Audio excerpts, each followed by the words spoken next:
je partage.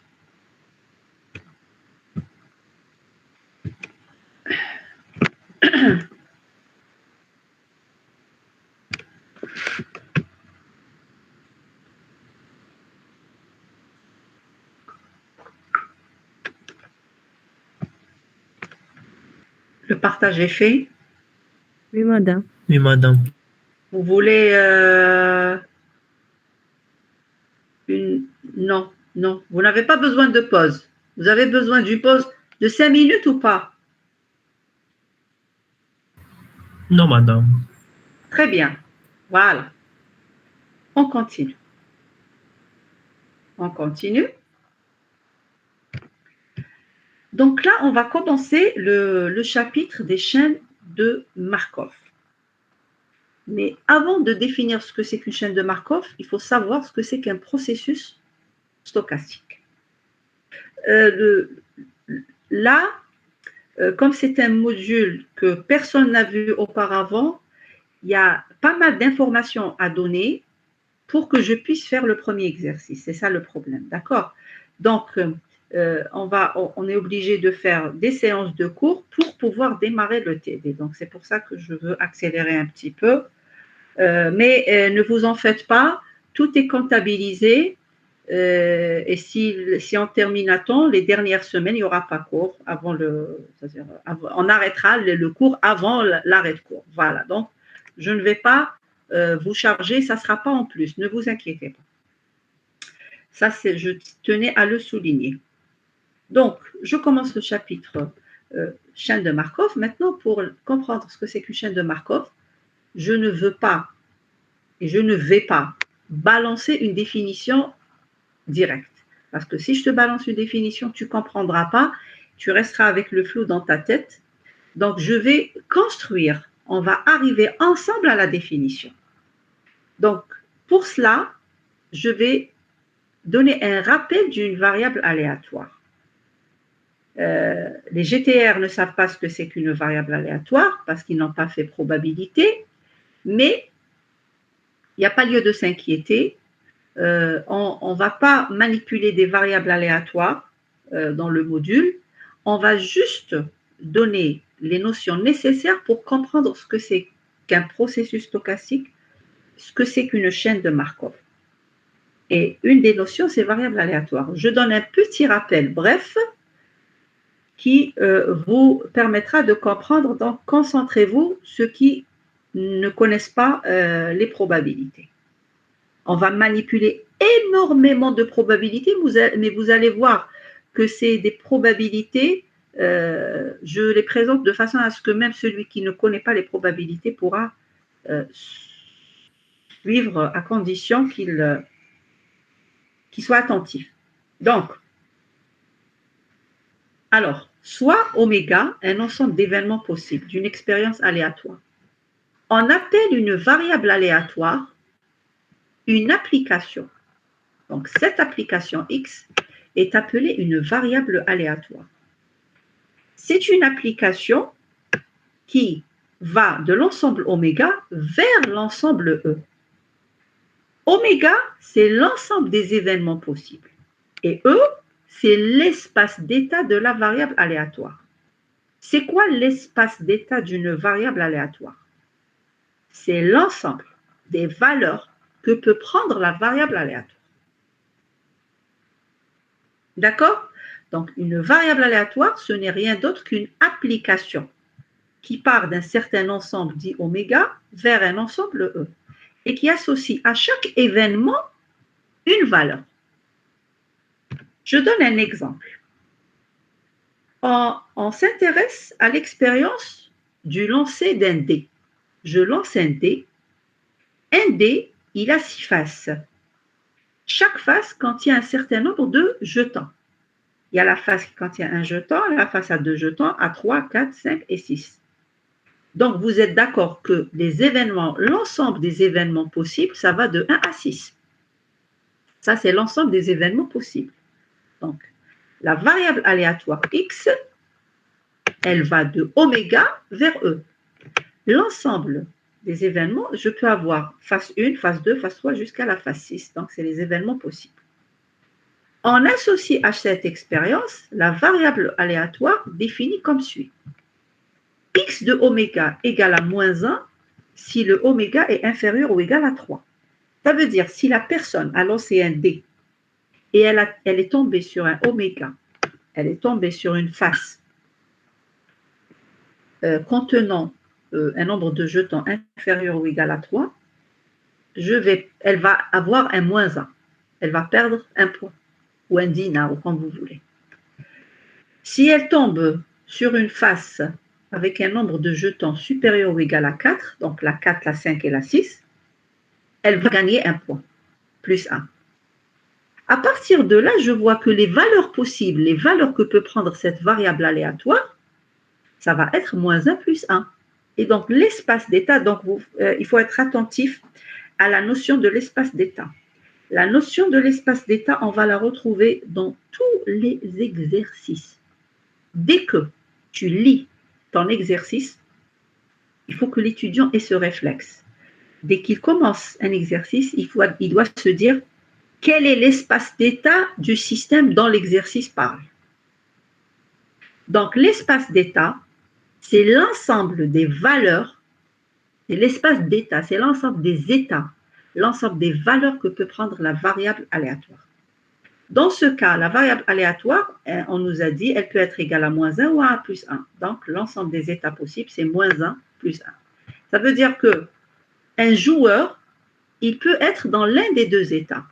Soit il a perdu un point, soit il a gagné un point. À chaque fois qu'il lance un dé, soit il gagne un point, soit il perd un point. Il n'y a pas autre chose. Et donc, c'est moins 1 et 0. D'accord? Je peux prendre une autre expérience où je dis, si tu trouves un jeton ou deux jetons, tu perds un point. Si tu trouves 3 jetons ou 4 jetons, c'est 0. Tu ne gagnes rien, tu ne perds rien. Et si tu tombes sur 5 ou 6, tu perds. Plutôt, tu gagnes. Dans ce cas, l'espace d'état, ça va être constitué de quoi? Je vous écoute. Moins 1, 0 et 1. Très bien. Donc, dans ce cas, l'espace d'état, E, va être égal à moins 1, 0 et 1. Pourquoi? Parce que j'ai 3 états possibles. Mon système, dans ce cas, le système, c'est le joueur qui est en train de jouer. Donc, ce système va se retrouver soit dans l'état gagnant, soit dans l'état perdant, soit dans l'état, on va dire, ni l'un ni l'autre, neutre. La même chose, si je considère les états possibles d'un ordinateur. Et par exemple, dans l'énoncé de l'exercice, je vous dis, un ordinateur ou un laptop peut être allumé on, il peut être éteint off, ou bien il peut être mis en veille. Donc, je t'ai parlé de l'état allumé, je t'ai parlé de l'état éteint, je t'ai parlé de l'état mis en veille. Je t'ai pas parlé de l'état de panne, l'état de réparation, l'état virusé, l'état... Je t'ai parlé juste de ces trois. Donc, tu démarres ton exercice avec un espace d'état constitué de... Allez-y. Allumé, éteint, veille. D'accord? Donc, quand je commence un exercice de modélisation, avant de construire mon modèle, je dois trouver l'espace d'état. Si j'arrive à comprendre déjà quel est l'espace d'état, il ne faut pas qu'il y ait des erreurs, parce que si ton espace d'état est faux, ton modèle sera faux, tes paramètres de performance vont être faux. Malheureusement, tout est lié, donc il faut faire attention, il ne faut pas faire des erreurs au début. Il y a toujours des erreurs. Laissez-les le plus tard possible, ok?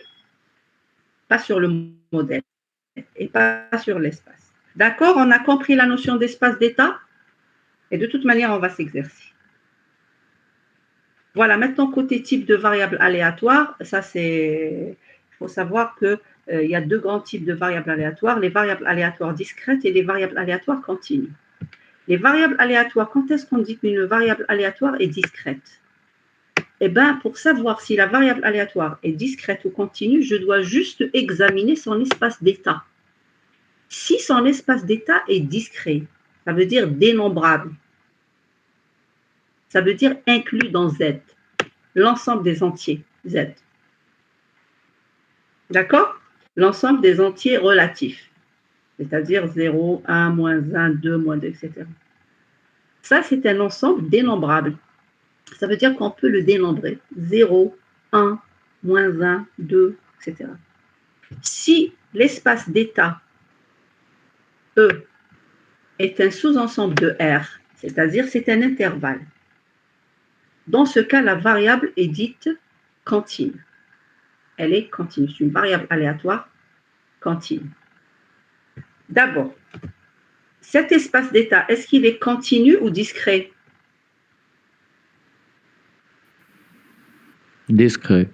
Discret. Discret, ça veut dire j'ai dénombré soit moins 1, soit 1. Si je reprends l'exemple de l'ordinateur, donc il est éteint, il est allumé, il est en veille.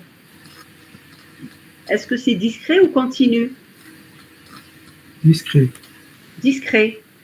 Si mon espace d'état, c'est de 0 à 20. D'accord? Continu. Ça, c'est du continu. Si je prends la moyenne d'un étudiant, elle peut aller de 0 à 20, intervalle fermé. Et donc, entre le 0 et 20, il y a une infinité de valeurs qu'on peut avoir. D'accord? Ça, ce n'est pas dénombrable. Ça, c'est continu.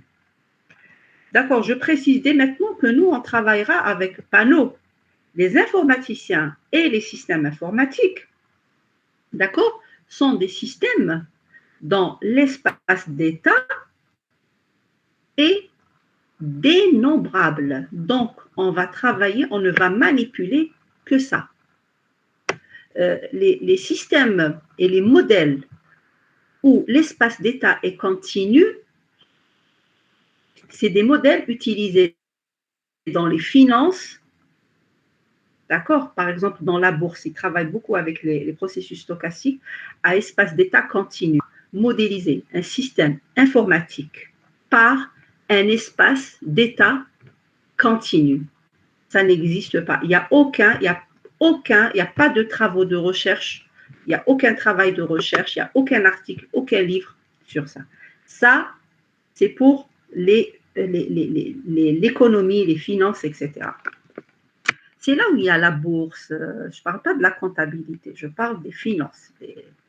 D'accord? Pourquoi? Parce que dans les finances, quand il est question dans la bourse d'acheter ou de vendre, ils font de la modélisation et ils font de l'évaluation de performance pour savoir s'ils ne vont pas vendre pour perdre et s'ils ne vont pas acheter pour perdre par la suite. Et donc, ils font de l'évaluation des performances à long terme pour voir si ce qu'ils vont acheter, ça va leur rapporter gros par la suite. Donc, il y a des travaux qui se font dans ce sens-là. D'accord? C'est très intéressant. Maintenant, il faut comprendre un peu ce qui se fait dans les finances pour le faire. Voilà, c'est un autre domaine de recherche. Donc, on ne peut pas être spécialiste. Autant qu'informaticien, tu ne peux pas être spécialiste en tout, mais c'est bien de s'intéresser.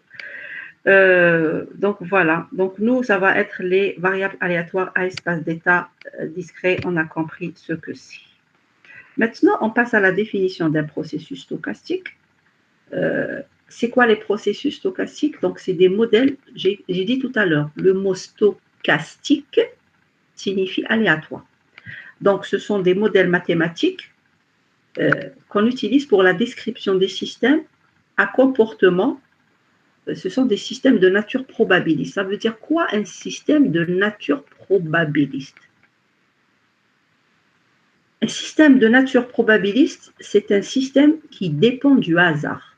Ça veut dire que c'est un système à comportement aléatoire. C'est ça un système de nature probabiliste. C'est un système à comportement aléatoire. Et les systèmes stochastiques et les processus stochastiques qui permettent la modélisation des systèmes à comportement. Les systèmes informatiques, c'est des systèmes à comportement aléatoire. J'ai donné l'exemple du paquet que j'envoie d'une source à un destinataire. Il peut arriver, il peut ne pas arriver, etc., etc., etc. Et donc, pour ce type de système, vous prenez votre téléphone, vous voulez envoyer un fichier. Soit vous allez recevoir, il vous affiche réseau saturé, soit la connexion se coupe en cours de route, soit le fichier arrive, soit il arrive et il ne pourra pas l'ouvrir, soit il ne va pas arriver. Vous ne pouvez pas contrôler la situation à 100%. On veut minimiser les dégâts. On veut justement que les choses se passent normalement. Mais on ne peut pas éliminer les paramètres qui retardent ce qu'on veut faire. D'accord? On essaye de faire en sorte que la qualité de service du système soit la plus, on va dire, bonne possible, mais la perfection n'existe pas. Voilà, donc les processus stochastiques, ils sont très adaptés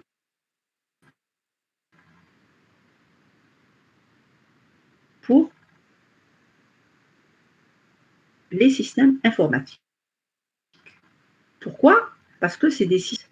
Et donc, n'oubliez pas une chose, c'est qu'il y a sur le temps, la preuve, dans nos chapitres, il y a les chaînes de Markov à temps continu et les chaînes de Markov à temps discret.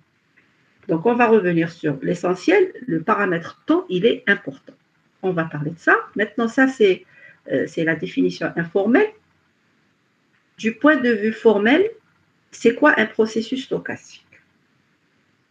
Un processus stochastique, c'est un ensemble de variables aléatoires. C'est des variables aléatoires qui dépendent toujours du temps. On s'intéresse à des variables qui dépendent du temps parce que l'état d'un système change en fonction du temps. La variable aléatoire, elle peut être égale à -1. Le joueur, il peut être égal à -1. Il est perdant aujourd'hui. Demain, il peut gagner. Ou bien si le temps, c'est les jours, c'est aujourd'hui, demain. Si le temps, c'est les minutes, à telle minute, il a perdu, à telle minute, il peut gagner, il peut encore gagner, il va perdre, etc., etc. Donc, le temps, il est important. Je ne peux pas parler d'une variable aléatoire sans le temps, parce que la variable, elle représente un système, et un système n'est pas statique, il est dynamique. Un système va passer par plusieurs états à travers le temps. On est devant une machine, elle est allumée, une heure après, elle va rester encore allumée, l'heure qui va suivre, on va l'éteindre, d'accord? Après, on va la réallumer, etc., etc. Et donc, quand on parle de processus stochastique, le paramètre temps, il est important. D'accord? Voilà, donc, cette définition, donc c'est un processus, c'est un ensemble de variables aléatoires. Alors, c'est vrai que je parle dans la définition d'un ensemble de variables aléatoires parce que ce n'est pas ma définition, c'est la définition qui se trouve dans les livres. Mais dans notre cas, quand on fait le module pour la première fois, on ne travaille pas sur un système à plusieurs variables aléatoires. On va travailler avec un processus stochastique à une seule variable, dans un but pédagogique, pour que l'étudiant comprenne. Dans un premier temps, l'étudiant commence avec une variable. Pour les doctorants, donc il y a des doctorants pour les travaux de recherche dans les articles, on voit qu'il y a des travaux qui se font avec plusieurs variables aléatoires. Dans votre cas, donc, il y aura un seul espace d'état qui va correspondre à une seule variable aléatoire. Donc, ça va être l'état du système. Il n'y aura pas plusieurs variables parce qu'il faut d'abord apprendre à travailler avec une seule pour pouvoir passer après dans un état, c'est-à-dire il faut vraiment être, je ne vais pas dire pro, je vais dire assez expérimenté pour travailler sur plusieurs variables aléatoires. Donc, un processus stochastique, donc dans notre cas, ça va être une variable aléatoire. D'accord? Mais ça ne va pas être n'importe quelle variable, ça va être, en fait, quand je dis une seule variable x, mais c'est une seule variable qui va avoir plusieurs valeurs. Et ce sont des valeurs, l'état du système va changer. Donc, les valeurs de cette variable aléatoire vont changer. Voilà. Donc, c'est une famille de variables aléatoires définies sur le même espace de probabilité, le oméga dont on a parlé tout à l'heure, et qui prennent des valeurs dans le même espace. Le même espace. Il faut que toutes les variables aient le même espace d'état. et il faudrait qu'elle soit indexée par le même paramètre de temps. Voilà. L'ensemble des temps, on va revenir sur ça tout à l'heure. Le temps, il peut être continu ou bien discret. Ça veut dire que je peux manipuler des instants. C'est quoi un temps discret? Quand je dis que le temps est discret, ça veut dire que je manipule des instants. T1, T2, T3. D'accord? Par exemple, si l'unité de temps, c'est la minute, T1, il est 15h22. C'est 15h22. T2, c'est une minute après. 15h23, 15h24, 25, etc., etc. D'accord? Donc ça, c'est le temps discret. Le temps continu, non. On considère un intervalle de temps. Et donc, c'est une autre façon, c'est une autre approche. Ça va être le deuxième chapitre. Et justement, même les files d'attente se basent sur le temps continu. D'accord? Donc, voilà, on y reviendra petit à petit. Alors, je vais partager avec vous un tableau.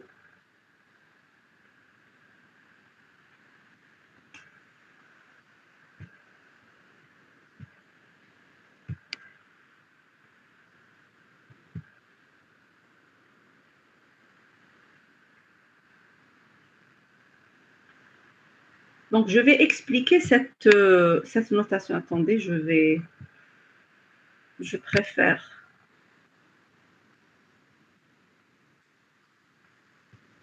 Attendez, je vais arrêter la présentation. Je ne vais pas dire que je vais arrêter le cours. J'ai dit j'arrête la présentation. Je vais partager le tout. Comme ça, on pourra balancer à l'aise vers notre tableau. Regardez.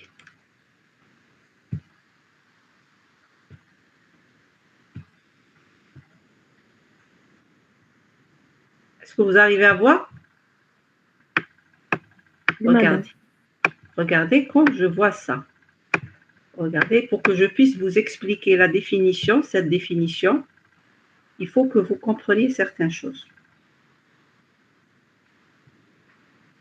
Attendez, je reprends exactement x de Tn. Regardez. Ça,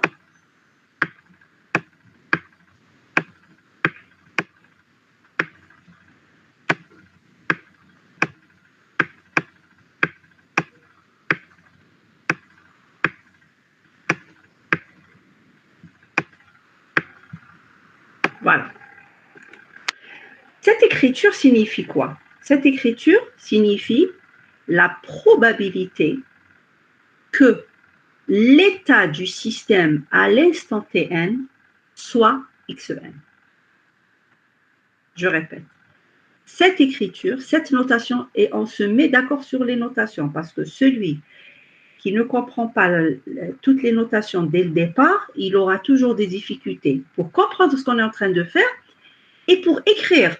S'il n'écrit pas, il suffit de changer un petit paramètre dans la notation pour que les choses changent. Donc, P de x de Tn égale xn, ça signifie quoi? Ça signifie que la probabilité que l'état du système à l'instant Tn soit égal à xn. Donc, ça c'est un instant. Instant.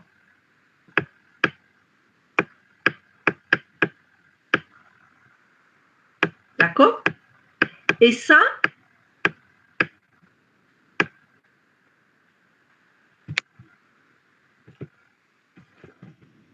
c'est un état. D'accord? Donc ça, c'est un instant et ça, c'est un état. Donc là, je suis en train de dire la probabilité que le système se retrouve à l'instant Tn dans l'état xn.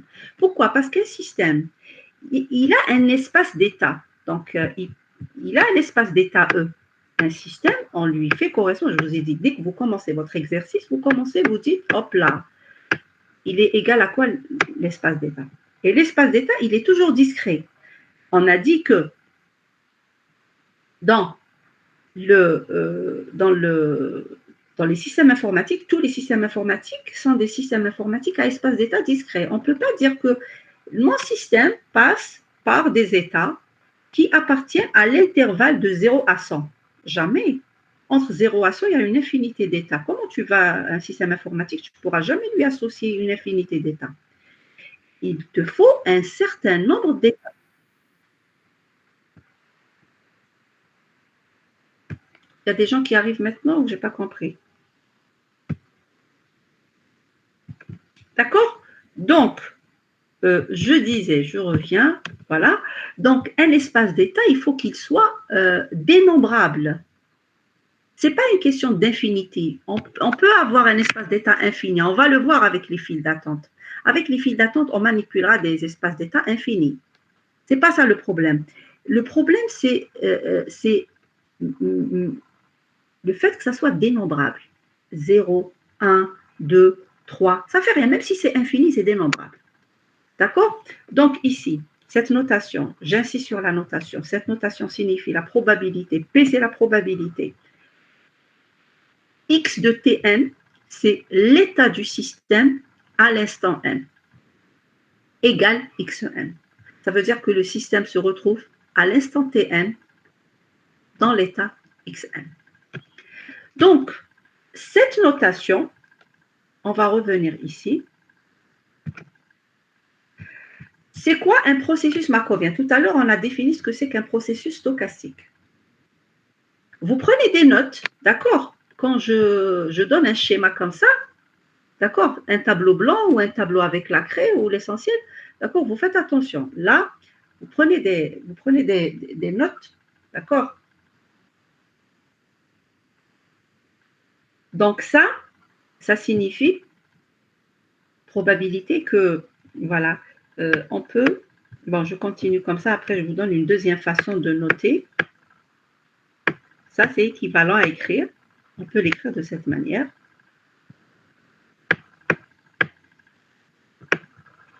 C'est la probabilité que Xn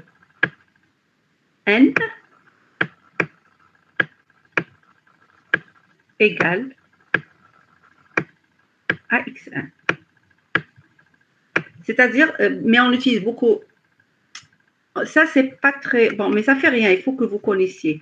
Donc, ça, c'est la probabilité que l'état du système à l'instant n, c'est Xn. C'est toujours ça, c'est un état. Xn, c'est un état. Et ça, le n, le petit n, ça, c'est un instant. Sauf que là, j'ai mis, il y a des livres qui travaillent avec ça, il y a des livres qui travaillent avec ça. D'accord? Tout simplement. Tout simplement. Donc, je vais vers ça, vous l'avez, est-ce que vous l'avez noté? Notez ça sur un petit, il vous faut, c'est-à-dire même si je présente des slides, et donc il faut quand même prendre certaines notes. Voilà. Maintenant, je reviens vers la définition. Je n'ai pas envie de perdre du temps avec les processus markoviens. Ça ne fait rien. Bon, on va les faire. Donc,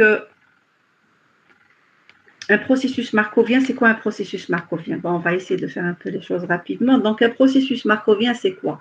C'est un processus stochastique d'abord. Mais c'est un processus stochastique particulier. Pourquoi? Parce qu'il vérifie une propriété qui s'appelle la propriété de perte de mémoire. Qu'est-ce qu'elle dit, cette propriété? Suivez bien cette définition. Cette définition dit que la probabilité que l'état du système à l'instant Tn plus 1 soit égal à Xn plus 1, sachant que l'état du système à l'instant Tn, il était égal à Xn, etc., etc., et l'état du système à l'instant T0, il était égal à X0. Toute cette probabilité, elle est égale à la probabilité que le système se trouve à l'instant Tn plus 1 dans l'état Xn plus 1, sachant qu'il était précédemment, c'est-à-dire à l'instant Tn, dans l'état Xn.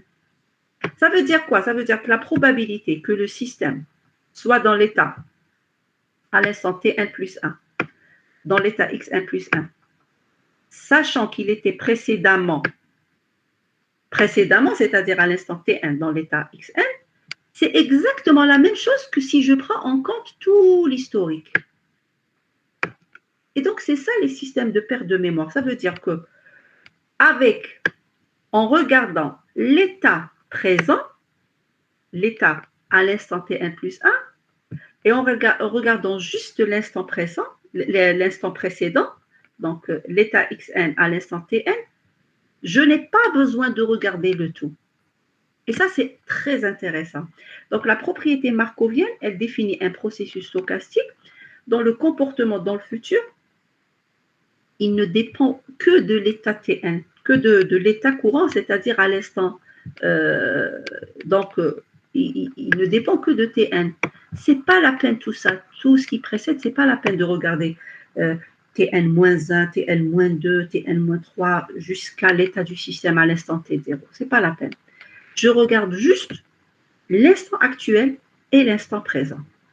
Et justement, ça va nous aider pour faire une représentation graphique et une représentation matricielle. Donc, on a compris les processus stochastiques. Donc, je vais vous donner un schéma. Et ce schéma, il va vous éclaircir les choses. C'est très, très, très important de comprendre ce que je vais expliquer. Quand je dis très important, c'est pour comprendre la philosophie de ce qu'on va faire. Les PS, c'est les processus stochastiques. On sait ce que c'est qu'un processus stochastique, on a défini. C'est une famille de variables aléatoires. Bref, dans notre cas, ça va être une variable aléatoire. Parmi les processus stochastiques, il y a les processus stochastiques, les PS, non markoviens. Les non markoviens.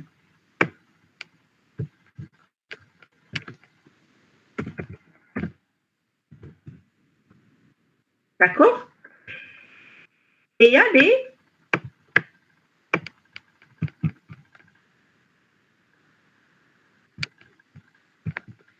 y a les processus stochastiques markoviens.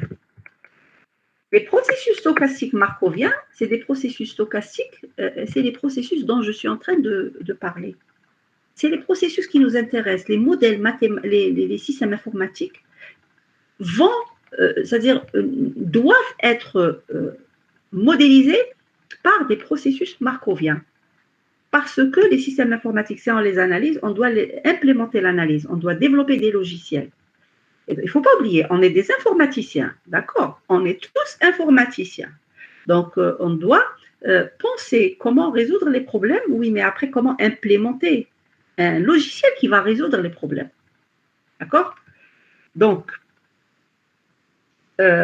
les processus, la particularité des processus stochastiques, c'est qu'ils oublient. Ça s'appelle les processus markoviens. Ce sont des processus avec perte de mémoire. Ils oublient. C'est-à-dire que le passé n'a pas de valeur pour eux. Tu regardes le passé, regarde, je vois l'état xn plus 1, xn, xn moins 1, xn moins 2, etc. jusqu'à x0. C'est la même chose que de voir juste l'état actuel et l'état précédent. Pourquoi? Parce que moi, je vais regarder juste l'état qui me précède. Et celui qui me précède, il va regarder l'état qui le précède. Et celui qui le précède, il va regarder l'état qui le précède. Donc, je vais automatiquement, chacun regarde juste son précédent. Et automatiquement, j'aurai toutes les informations. D'accord? Et donc, ça, c'est très convenable si je veux implémenter après les choses sous forme d'une matrice. C'est très important. Parce qu'il faut qu'on sache travailler à la main, mais il faut réfléchir aussi à la programmation. C'est ça quand on aborde le problème de façon informatique. Voilà. Donc, ça ne nous intéresse pas. Les non-markoviens ne nous intéressent pas. C'est des modèles qu'on peut utiliser dans le cas informatique, mais qui sont plus délicats à utiliser. Ça, ce n'est pas pour la pédagogie, ça, c'est pour la recherche.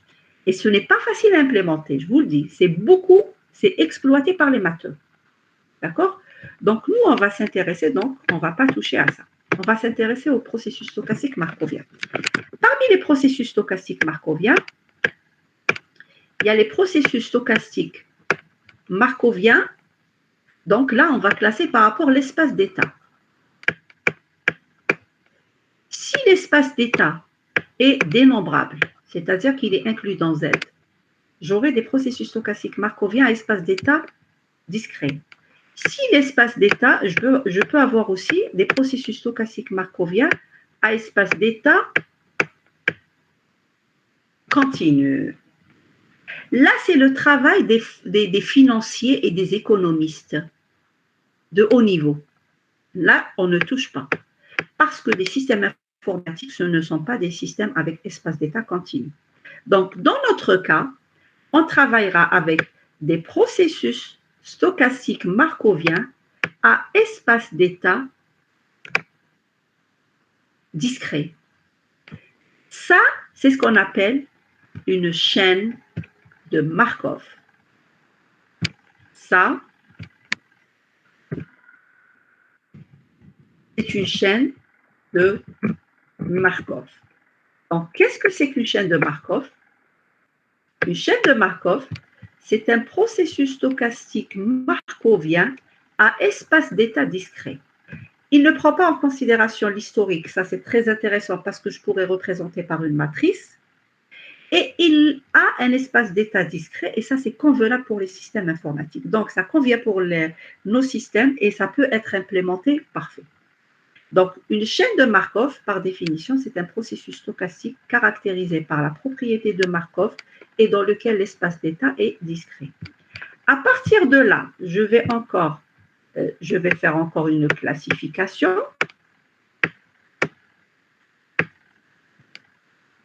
Si le temps est discret, c'est-à-dire appartient à Z, inclus dans Z, si l'ensemble T est inclus, je pars, attention, une chaîne de Markov, on la note chaîne de Markov, d'accord?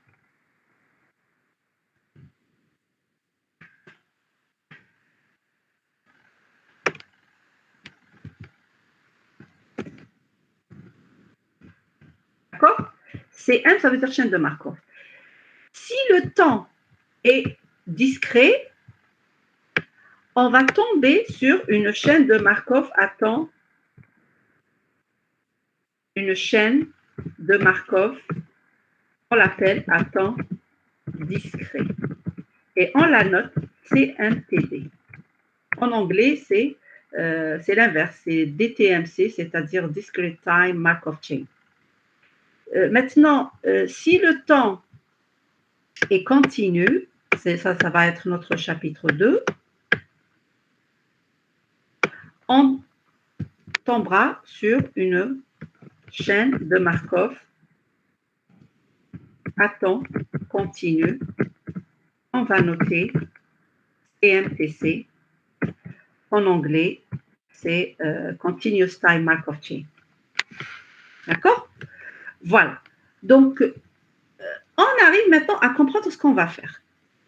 Ce n'est que maintenant qu'on va comprendre ce qu'on va faire. Donc, on va travailler sur les chaînes de Markov à temps discret. Ce sont des processus stochastiques markoviens à espace d'état discret et à temps discret. Les chaînes de Markov à temps continu, ce sont des processus stochastiques markoviens à espace d'état discret, mais le temps est continu. D'accord? Voilà. On est arrivé, ça, il faut que l'étudiant comprenne ça. D'accord? Il faut que vous compreniez c'est quoi une chaîne de Markov, pourquoi on n'utilise pas les processus stochastiques à espace d'état continu dans nos exercices. Voilà pourquoi. D'accord? Et si tu regardes ton temps, si le temps est discret, c'est quoi le temps est discret? Le temps est discret, ça veut dire que je considère des instants. Tout dépend après de l'unité de mesure, enfin l'unité de temps. Si tu considères que l'unité c'est l'heure, tu vas dire à l'heure 0, alors à l'heure 1, à l'heure 2, à l'heure 3, etc. Si ton unité de temps c'est le jour 0, le jour 1, le jour 2, le jour 3, etc. Ok? Maintenant, le temps continu, ça veut dire que on va voir ce que c'est, comment le temps va être continu, comment on va utiliser. Là, on va utiliser loi de probabilité exponentielle pour représenter les temps moyens, justement. Voilà, maintenant, on se concentre sur ça. Est-ce qu'il y a des questions sur ça? Est-ce qu'il y a des questions? Non, madame. Non, madame. C'est clair, vous avez compris le contexte. D'accord. On continue. Donc ça, c'était pour l'histoire de la classification. C'est important. La classification, c'est-à-dire si on ne te l'explique pas comme ça sur un schéma, comment elle vient petit à petit, je sais que c'est difficile à partir d'un énoncé d'imaginer tout ça. Voilà, donc j'ai récapitulé ce que c'est qu'une chaîne de Markov. Donc c'est un processus. Donc voilà, c'est tout ça pour arriver à cette définition. Voilà. Une fois qu'on a compris, il faut donc une chaîne de Markov, c'est un processus markovien, donc c'est un processus stochastique markovien, espace d'état discret. Mais attention, j'ai pas dit espace d'état fini, j'ai dit espace d'état discret. Il peut être fini ou infini, mais il va être dénombrable.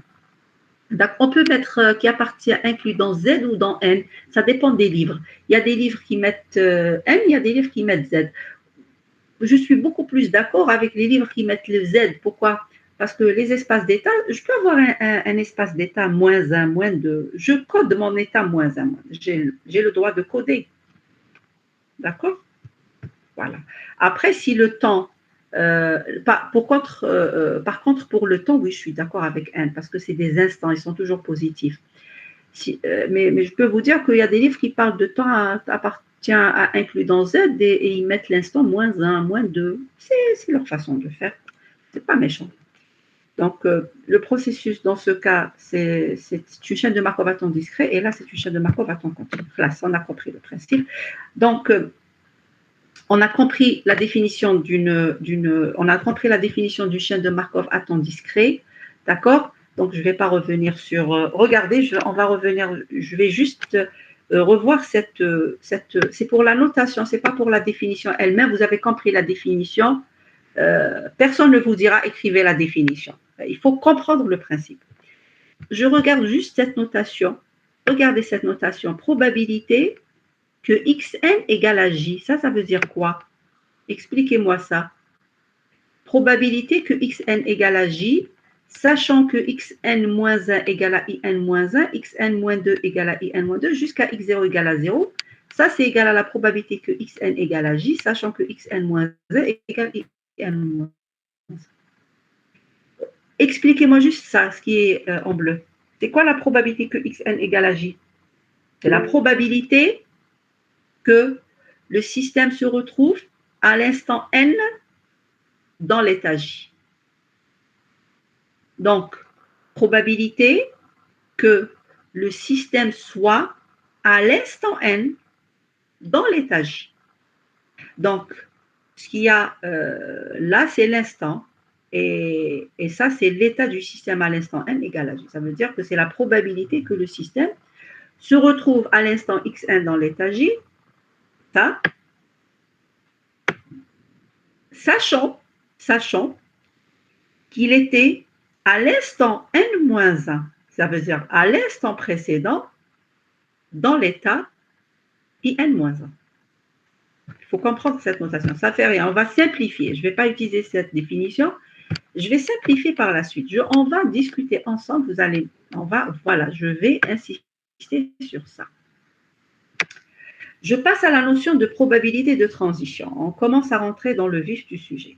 Donc, c'est quoi le PIJ? PIJ. C'est quoi le PIJ? Le PIJ, c'est la probabilité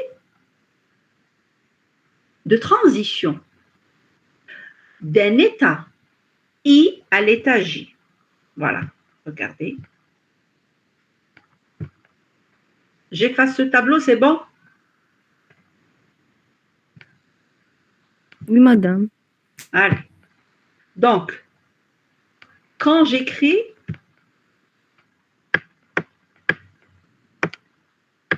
P, I, virgule J, ça veut dire quoi? Ça veut dire tout simplement la probabilité que c'est la probabilité d'aller de I à J. Regardez, je peux la représenter graphiquement. Vous avez compris, ça c'est l'état I.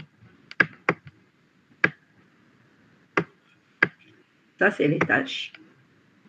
Ça c'est la probabilité d'aller de l'état I. Voilà, ça c'est le PIJ. C'est ça la probabilité d'aller de I à J. Le système peut se retrouver dans l'état I. On représente les états graphiquement par des nœuds, des cercles. Et on représente les transitions possibles par des arcs. C'est des arcs orientés. Tout le monde a fait le module graphe, j'espère. Le module graphe, donc on parle de ça. Donc, on a des nœuds et on a des arcs orientés. C'est quoi un arc orienté? Ça veut dire que quand il va de I à J, ce n'est pas la même chose que d'aller de J à I. Et j'ai la probabilité PIJ. PIJ, c'est la probabilité de transition de l'état I à l'état J. Voilà. C'est quoi cette probabilité? On peut la représenter. Regardez ici comment on va représenter. Voilà. PIJ, c'est quoi le PIJ? On a dit c'est la probabilité de transition de l'état I à l'état J. C'est la probabilité que le système soit à l'instant n dans l'état J, sachant qu'il était à l'instant n-1 dans l'état I. Ça veut dire que, regardez, c'est la probabilité que le système se retrouve à l'instant n dans l'état J, sachant qu'il était à l'instant n-1 dans l'état I. Voilà. Donc, il est dans l'état J à l'instant n. À l'instant n-1, alors on s'est d'accord, attention, dans les CMTD, chaque transition se fait en une seule unité de temps. Je répète, dans les CMTD, une transition se fait en une seule unité de temps. C'est-à-dire, si je vais transiter après de J à K, avec une certaine probabilité. Quelle probabilité?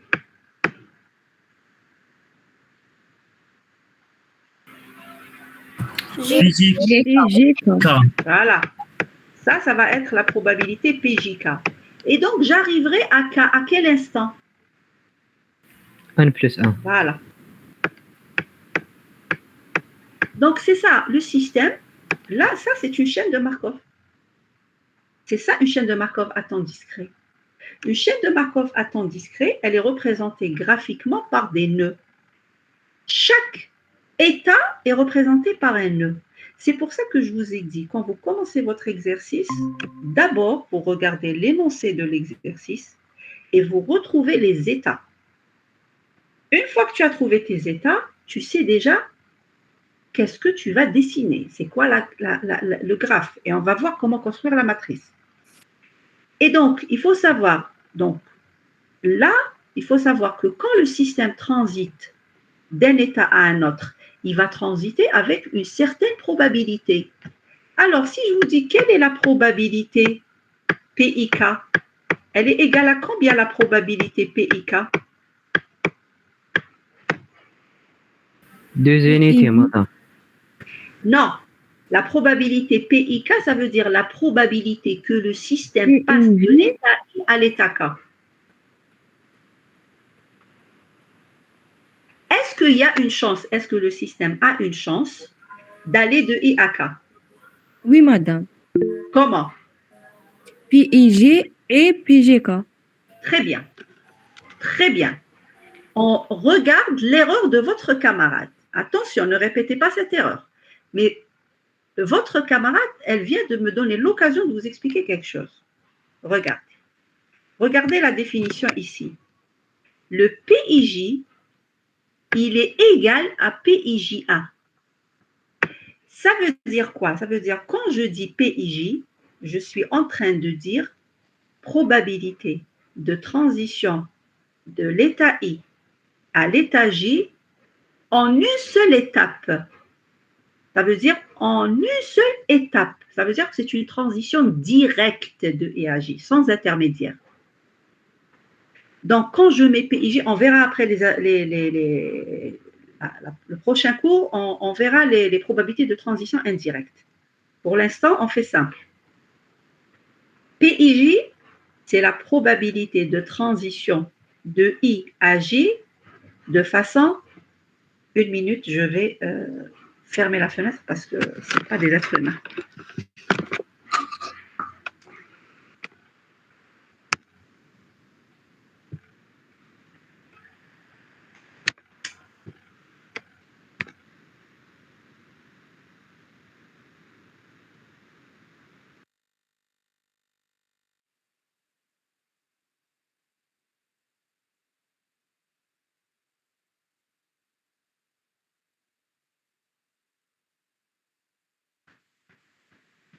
Donc, je disais, concentrez-vous, concentrez-vous.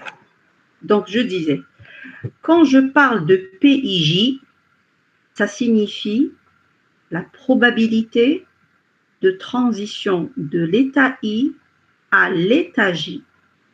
C'est exactement la même, je écris comme ça ou comme ça, c'est la même chose. Ça signifie la probabilité que le système passe de l'état I à l'état J. On peut séparer par des virgules. Il y a des livres où on met les virgules. Moi, je préfère mettre les virgules. D'accord, quand je travaille au stylo, je mets les virgules. Donc, au tableau, on met les virgules. Ça, quand le PIJ signifie la probabilité de transition en une seule étape. Ça veut dire que quand c'est une seule étape, ce n'est pas la peine de le préciser. Quand c'est en 2 ou en 3 étapes, il faut le préciser. Donc, quand je ne mets rien, ça veut dire que c'est une seule. Ça, c'est la première des choses. Donc, je repose ma question. Quelle est la probabilité de transition de l'état I à l'état K? Est-ce que le système a une chance de passer de l'état I à l'état K? Bien sûr, Non, directement, madame. Parce que ça signifie PIK en une seule étape. Est-ce qu'on peut aller de I à K en une seule étape? Non, madame. Ça veut dire que la probabilité égale à 0. Alors, on se met d'accord sur une chose, toutes les probabilités, quelle que soit la probabilité, c'est toujours une valeur réelle supérieure ou égale à 0 et inférieure ou égale à 1. Toute probabilité. Une probabilité, c'est une valeur réelle supérieure ou égale à 0 et inférieure ou égale à 1. Donc, si vous, dans vos exercices, vous trouvez une valeur de probabilité supérieure à 1 ou bien négative, sachez que vous avez fait une erreur. Ce n'est pas la peine que je vous le dise. D'accord?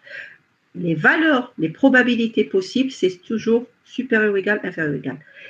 Et donc, là, il n'y a aucun lien entre I et K. Donc, la probabilité de transition directe en une seule étape, c'est 0. Voilà. Et j'insiste sur le fait que la transition, c'est-à-dire se fait en une seule unité de temps. Donc, si je suis à n-1 ici, ça c'est n, ça c'est n plus 1, etc. Et l'unité de temps dépend du système. Ça peut être une minute, une heure. Celui qui modélise, il doit définir l'unité de temps, il doit travailler avec. Très bien. Donc, on a compris. Voilà, ça, je vais donner tout de suite un exemple.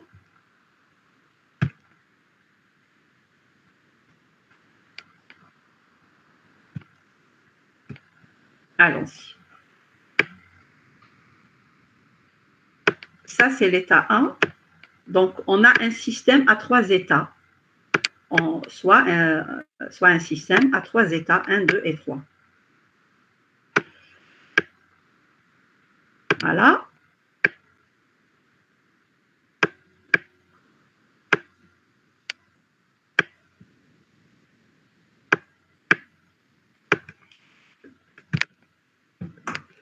Ici, regardez cette remarque. Notons que le PII supérieur ou égal à 0, ça peut exister. Donc, PII, c'est quoi le PII? C'est la probabilité que le système passe de l'état I à l'état I. Quand Une le boucle. PII... Exact. Donc, graphiquement, on va représenter ça par une boucle. Et bien sûr, quand la probabilité est supérieure ou égale à 0. Quand la probabilité est égale à 0, ce n'est pas la peine de mettre une boucle. Tu ne vas pas mettre une boucle avec 0. On ne met jamais un arc avec 0. On ne met jamais un arc avec 0. Jamais une boucle avec 0. Quand la probabilité de transition est nulle, ça veut dire que la transition est impossible. Impossible. Ça veut dire que tu ne mets pas de transition, tu ne mets pas d'arc. D'accord? Donc, quand le PII est supérieur à 0, cela signifie que je peux rester dans le même état entre deux instants consécutifs, c'est-à-dire entre deux étapes consécutives. C'est-à-dire à l'instant n plus 1, une unité de temps après, je peux rester dans le même état. Voilà. Là, on va justement faire ça. Si je vous dis que si le système est dans l'état 1, il a 25% de chance de rester dans l'état 1 après 1 heure. L'unité de temps, c'est l'heure.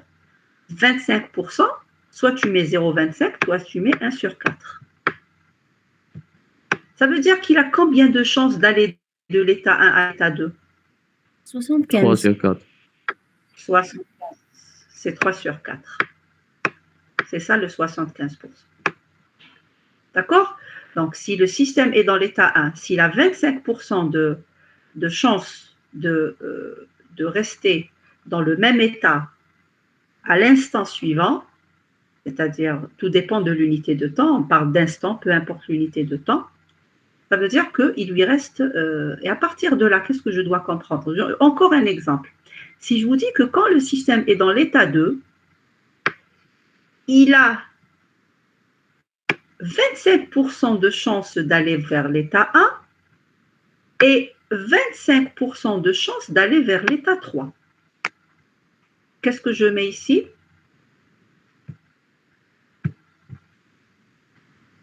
Je répète. Si le système est dans l'état 2, il a 25% de chance d'aller vers l'état 1 et 25% de chance d'aller vers l'état 3. Qu'est-ce que je mets là? Une boucle? 1 sur 4. Oh, ok. 1 sur 4. Quand le système est dans l'état 2, il a 25% de chance d'aller vers l'état 1.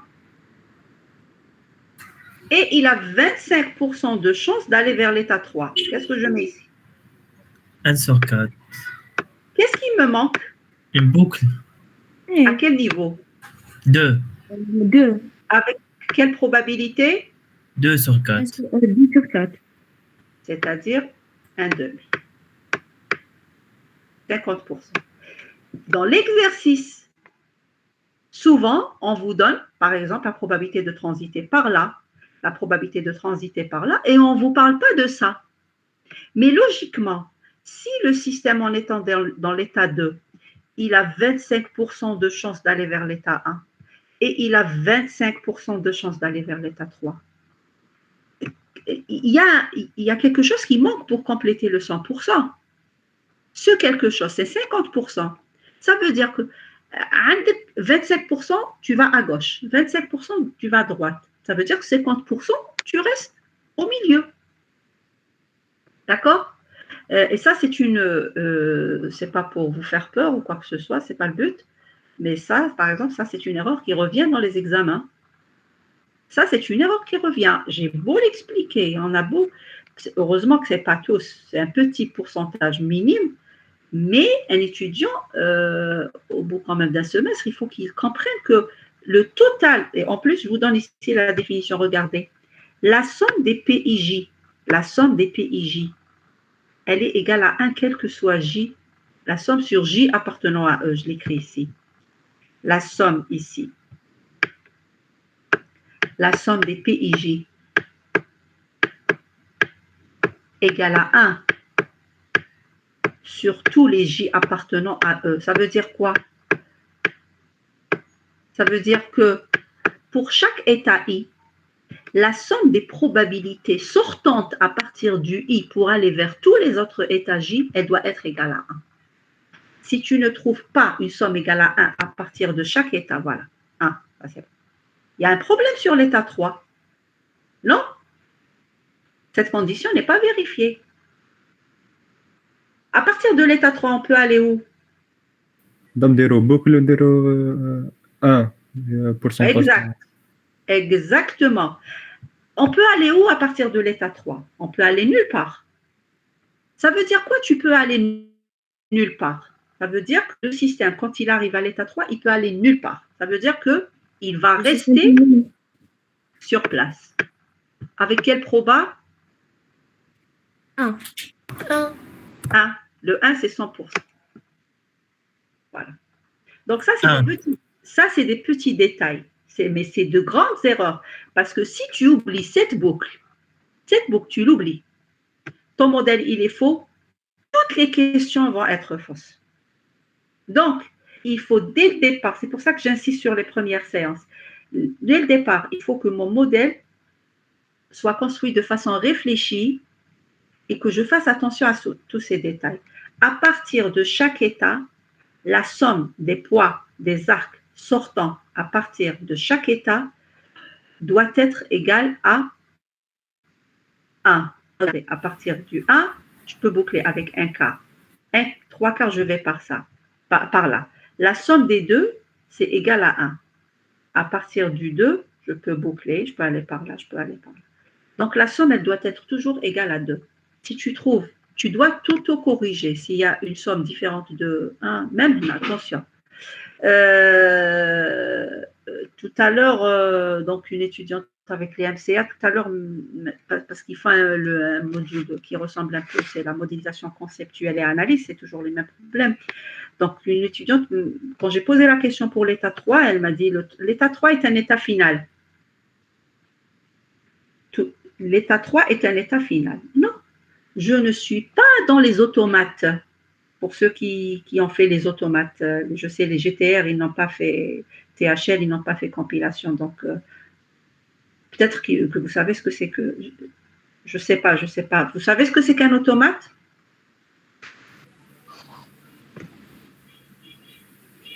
En tout cas, vous ferez les automates sur le peu importe. Vous savez pas, c'est pas important.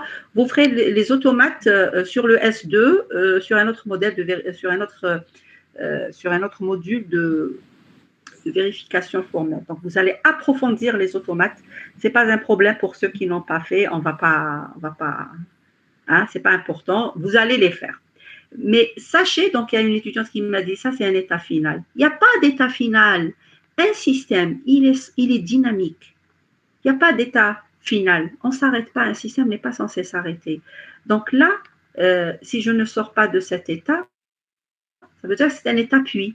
Un état puits. En théorie des graphes, on dit que c'est un état puits. Mais il faut que tu montres qu'il y a une évolution. D'accord? Donc, j'avance encore un petit peu et je vous libère. D'accord? Je continue encore un petit peu. Voilà, donc on a compris. J'arrive à la description d'une chaîne de Markov à temps discret. Une chaîne de Markov à temps discret peut être décrite de deux manières. Soit par un graphe, soit par une matrice. Le graphe, il est très utile parce que la représentation graphique, elle nous simplifie le travail, l'analyse, etc. Mais si je veux faire des calculs, avec programmation, etc., il me faut une structure de données, c'est-à-dire une matrice. Donc, une chaîne de Markov, c'est un graphe orienté dans lequel on associe à chaque état un nœud. On l'a vu, un nœud, c'est un cercle. Et on associe à chaque transition possible entre deux états I et J un arc. Si la transition est possible, tu mets un arc pondéré. Ça veut dire quoi, un arc pondéré? Déjà, un arc orienté, ça veut dire quoi, un arc orienté? Ça veut dire qu'il a un sens. Je ne mets pas. Déjà, j'ai mis un sens. Là, j'ai dit qu'il y a une transition possible de l'état 2 à l'état 3 avec une proba de 0,25. Ça ne veut pas dire qu'il y a une transition possible de 3 à 2. Si je veux qu'il y ait une transition possible, j'ajoute un arc dans ce sens. Et je change ce 1, bien sûr. Donc, le sens, il est important. L'orientation, les axes sont orientés, ils sont pondérés. Ça veut dire quoi? Ils sont pondérés, ça veut dire qu'ils portent des poids. C'est des poids qui représentent la probabilité de transition. Il faut qu'elle soit strictement supérieure à 0 pour qu'il y ait un arc. Si elle est égale à 0, je ne mets pas l'arc. Par exemple, là, je n'ai pas de transition de l'état 1 à l'état 3, ni de l'état 3 à l'état 1. Ça, c'est la représentation graphique. Donc, dans la plupart des exercices, donc la première question, c'est trouver l'espace d'état, sans compte le demande, tu dois commencer avec ça. La deuxième question, c'est trouver la description ou la représentation graphique du modèle de la chaîne de Markov. Donc, il faut trouver graphiquement. Et après, pour les calculs, tu dois trouver la représentation matricielle. La représentation matricielle, comment elle se fait? C'est tout simplement une matrice carrée. Donc, une chaîne de Markov est représentée par une matrice carrée. Cette matrice, elle contient les probabilités de transition en une seule étape. Cette matrice, ces éléments représentent les probabilités de transition. Voilà. Donc, matrice carrée, il ne faut pas oublier que la matrice, elle est carrée et elle est d'ordre égal à la cardinalité de l'espace d'état. Ça veut dire, si ton espace d'état, il est constitué de 5 états, ta matrice, elle va être 5 fois 5. Si on revient à notre exemple, ici, notre matrice, bon, elle s'appelle P, grand P, la matrice s'appelle grand P. On a un espace d'état constitué de 1, 2 et 3, donc ça va être une matrice 3 fois 3. 3 lignes, 3 colonnes. Voilà. Donc ça, c'est la ligne 1, la ligne 2 pour l'état 2 et la ligne 3 pour l'état 3. Voilà. Ça, c'est la colonne de l'état 1, ça, c'est la colonne, et ça, c'est la colonne. Et je vais travailler toujours dans ce sens. Très important. Ça veut dire, je vais mettre les probabilités de cet état à cet état. Quelle est la probabilité d'aller de l'état 1 à l'état 1? 1 sur 4. Donc, je mets ici 1 sur 4.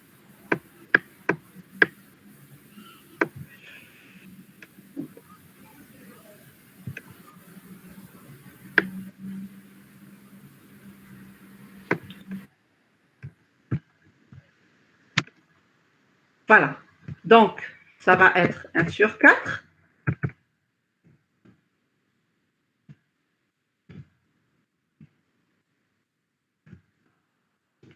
Après, de l'état 2 à l'état 1, plutôt de l'état 1 à l'état 2. Ici, de 1 à 2.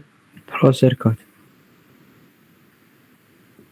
Et après, de 3 à 3, plutôt de 1 à 0. 3, je suis toujours sur le 1. Donc, de 1 à 1, de 1 à 2, il n'y a pas de transition, c'est 0. D'accord? La même chose ici. De 2, à partir de 2. Donnez-moi la ligne 2. 1 sur 4. 1 sur 4. Donc, de 2 à 1, 1 sur 4. 1 De sur 2 à 2. 2. 1 sur 2. Et de 2 1 à sur 3. 4. 1 sur 4. Voilà. À partir de l'état 3, 0, 0, 1. voilà. De 3 à 1, c'est 0. De 3 à 2, c'est 0. Et de 3 à 3, c'est un 1. D'accord? Voilà notre matrice. Qu'est-ce qu'on remarque par rapport à chaque ligne? La somme est 1. Exactement. Pourquoi? Parce que c'est la somme des probabilités sortantes à partir de l'état. Il faut que la somme des probabilités sortantes à partir de... Et moi, je mets les probabilités sortantes à partir de 1, à partir de 2, à partir de 3. Et donc, ça s'appelle une matrice stochastique. Stochastic matrix. Et c'est quoi une matrice stochastique? C'est une matrice dans laquelle les valeurs sont réelles, elles sont supérieures ou égales à 0 et inférieures ou égales à 1, et la somme des éléments de chaque ligne doit être égale à 1. Si votre matrice n'est pas stochastique, ce n'est pas une matrice qui représente une chaîne de Markov à temps discret. D'accord? Ça aussi, c'est une question que j'avais posée une fois. D'accord? Voilà, donc il faut comprendre, il faut savoir répondre aux questions, il faut comprendre le principe. Voilà, donc là, ça s'appelle la représentation graphique et ça s'appelle la représentation matricielle d'une chaîne de Markov à temps discret. Voilà, donc je vais m'arrêter là pour aujourd'hui. Donc là, pour pouvoir faire le premier TD, je peux vous envoyer la série, elle est prête, il n'y a pas de problème. Je vais vous envoyer le chapitre introduction. Je vais vous envoyer aussi le chapitre des chaînes de Markov, celui qui est curieux, qui veut voir ce qui va se passer par la suite. Je vous l'enverrai tout à l'heure. D'accord? Et je vais vous envoyer aussi la série 1. Le problème qui se pose, c'est que je ne peux pas commencer le TD cette semaine. Pourquoi? Parce il faut que je fasse ça, il faut que je fasse l'exemple, il faut que je fasse ça, il faut que je fasse ça, il faut que je fasse plein de choses. Tout ça doit être fait pour qu'on puisse travailler le premier TD. Et donc, ce que je vais faire, on va continuer sur le cours, d'accord? On va continuer sur le cours. Je suis en train de réfléchir. Je vous tiendrai en courant, d'accord? Donc, il est fort possible, très, très, très fort possible de continuer le lundi prochain comme aujourd'hui. On va donner encore un bon coup pour faire 2 cours, d'accord? Comme aujourd'hui, lundi à 13h30. On va faire encore 2 cours. Avec les 2 cours, on sera à l'aise, on pourra même probablement commencer le TD à la fin, la dernière demi-heure. Si on n'arrive pas à commencer le TD on va commencer le TD, Inch'Allah. On va commencer le TD la dernière demi-heure. Mais avec un cours et demi, ça nous permettra d'avancer très vite. Donc, pour le cours de cette semaine, je vous tiendrai au courant. Il est fort possible que je ne fasse pas l'autre cours la fin de semaine comme j'avais prévu. Donc, on va continuer le lundi prochain. Donc, rendez-vous lundi prochain comme aujourd'hui à 13h30. Est-ce que ça arrange l'ensemble? Il ne faudrait pas que ça dérange les étudiants. Ça va être le dernier lundi. Alors, pour les RSD, ça va être juste aujourd'hui et le lundi prochain. Après, vous allez faire votre cours normalement. Ma question est, est-ce que ça ne dérange pas la session? فهاد الخميس غدا ولا قرينا بالتنين اونلاين تما هاد الخميس ما نقراوش هكذا. Exactement. Donc, le TD, je ne pourrais pas le commencer parce qu'il nous faut plus de bagages. Si je vous envoie la série, vous allez voir que vous ne pourrez même pas faire de questions. Ça ne servira à rien. Donc, le TD, je ne peux pas commencer cette semaine. Même pour les RSE, je ne peux pas commencer le TD. Maintenant, le cours, au lieu de faire un cours le jeudi, je préfère faire 2 cours le lundi. Et après, on continuera en fin de la semaine prochaine en cours jeudi. Ou là, le TD, ou là, on verra sur place. Est-ce que ça arrange tout le monde? À titre exceptionnel, le lundi prochain, après c'est bon, ça va s'arrêter pour RSD, le en ligne. Est-ce que ça arrange l'ensemble? Je veux vous entendre. Je ne veux obliger personne. دونك حابين نديروا sondage ونردوا لكم بعد شويه. Est-ce que vous avez compris Est-ce que vous avez compris ce qu'on a fait aujourd'hui? Oui, madame. Oui, madame. Très à l'aise? Oui. D'accord. Donc, je ne vois pas l'intérêt d'un sondage. Celui qui a un souci, il peut poser le problème. Mais je vous dis à titre exceptionnel. C'est-à-dire qu'au lieu de faire une seule séance de cours un jeudi, je préfère faire 2 séances et arriver convenablement et pouvoir avancer convenablement lundi prochain. Et après, on continuera normalement. j'ai expliqué à votre délégué le TD Oui, le madame. mercredi et le cours le jeudi. Mais là, j'ai besoin de donner un bon cours pour qu'on puisse traiter la série. C'est tout. Donc, rendez-vous lundi prochain pour la dernière fois à 13h30. Les RSE, pareil, on va continuer ensemble pour l'instant. Vous allez continuer tous ensemble. D'accord? مدام Oui.